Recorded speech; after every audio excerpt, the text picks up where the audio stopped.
नमस्कार, बी न्यूजमध्ये आपलं स्वागत। मी महेश्वरी गोखले। एक नजर आजच्या महत्त्वाच्या घडामोडींवर। साखर कारखान्यांप्रमाणेच शेतकऱ्यांच्या विविध पिकांसाठी नवनवीन प्रक्रिया सुविधा गाव पातळीवर सुरू होणं आवश्यक। शहराकडे जाणाऱ्या नागरिकांचा लोंढा थांबवण्यासाठी गाव समृद्ध करण्याची गरज। नामदार चंद्रकांत दादा पाटील यांचं मत। भीमा कृषी प्रदर्शनात 4 दिवसात झाली 18 कोटी रुपयांची उलाढाल। भोगावती कारखान्याच्या मासिक बैठकीमध्ये 2 संचालकांमध्ये राडा। प्रचंड शिवीगाळ आणि हाणामारी। टेंडरच्या कमिशनवरून वाद झाल्याची चर्चा।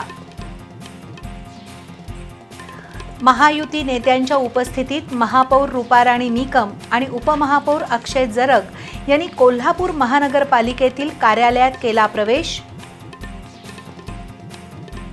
छत्रपती शिवाजी महाराजांचा अवमान जगातील कोणताही हिंदू कदापि सहन करणार नाही। उच्च आणि तंत्र शिक्षण मंत्री चंद्रकांतदादा पाटील यांचा काँग्रेस प्रदेशाध्यक्षांना इशारा। आणि भारतीय शेअर बाजारात पुन्हा एकदा तेजी। दिवसभरात सेन्सेक्स 650 अंकांनी वाढून 83,277 वर, तर निफ्टीनं गाठली 25,682 ची पातळी।